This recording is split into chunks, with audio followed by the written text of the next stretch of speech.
வேலைக்கு போயிருக்காங்க.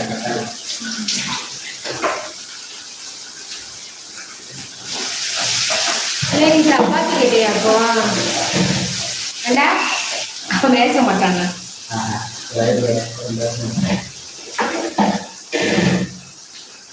அப்பா முட்டை குழம்பு வச்சுருக்குறா உங்களுக்கு வேண்டாமா?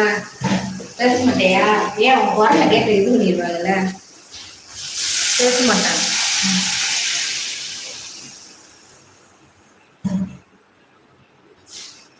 நல்லது அப்படியே சோறையை கொடுத்துரு, பேசாம கிரிக்கெட் இல்லைம்மா.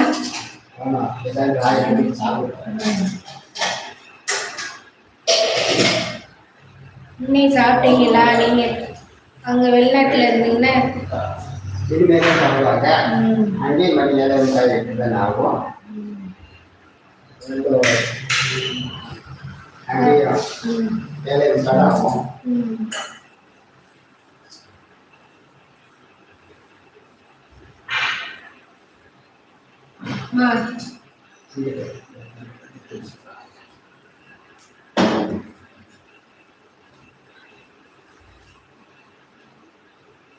ஏன் தங்கை நீங்கள் சமையல் பண்ண மாட்டீங்களா?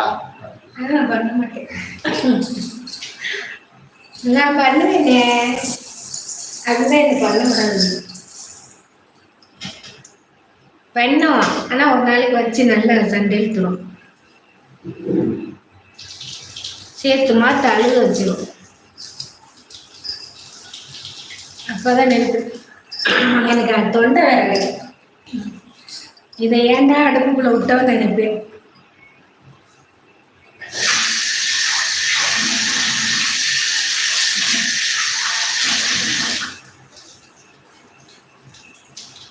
சமையல் பண்ணுவாங்க, பார்த்து பார்த்து நிதானமா ஒன்னொன்னா கழுவி செய்வேன். அவங்க நீட்டா நிதானமா செய்வாங்க.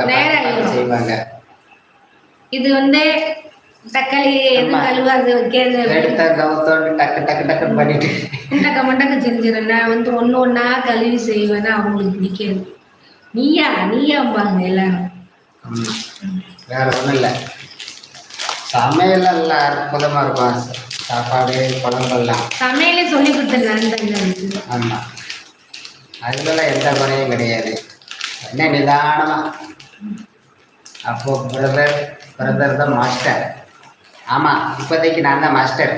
அதெல்லாம் மாஸ்டர்லாம் சொல்ல முடியாது. நீங்க எப்போ வந்தாலும் உங்களுக்கு நான் தான் மாஸ்டர். அது வைக்கிற குழம்பு தூர்ல தான் இருக்கும். நீ வீட்டுக்கு வர அன்னைக்கு உங்களுக்கும் நான் தான் சமையல் மாஸ்டர். இப்போ இந்த வச்சிருக்கா எங்க 4 பேத்துக்கே பத்தாது வைக்கிற குழம்பு.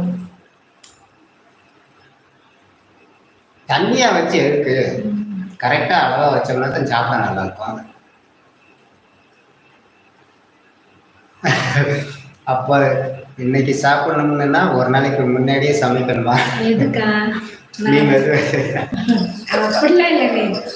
இப்போ மணி எத்தனை? 8 மணிக்கு சமைச்சேன்னா 10 மணிக்கு முடிச்சிருவேன். இது ஒரு 3/4 நேரத்துல எல்லாம் செஞ்சிடும். நீங்க வாங்க, நான் செஞ்சு தரேன் டக்கு டக்கு. நீங்க இந்தியாவுக்கு வந்த அன்னைக்கு வாங்க, விருதுல இருப்பாங்க.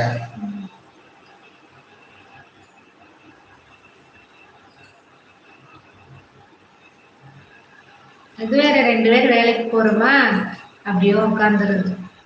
நானும் சொல்றேன், நான் வீட்டுல இருக்கேன், எல்லா சமையல் எல்லா வேலையும் பார்த்துடுறேன் அப்படின்பேன். உடம்பு எடுக்க இல்லை, நான் என்ன பண்ணேன்? நீ ஒரு வேலையும் பார்க்க வேண்டாமா சார், வேலைக்கு மட்டும் போயிட்டு சம்பளத்தை விடணுமா அப்படின்னு.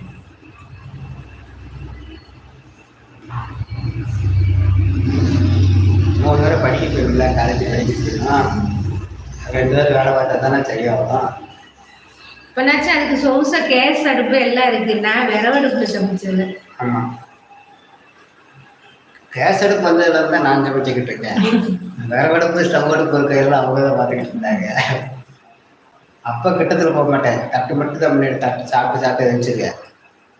கேஸ் அடுப்பு வந்ததுலேருந்து அப்படிக்கிட்டு ஷிஃப்ட் மாறியாச்சு.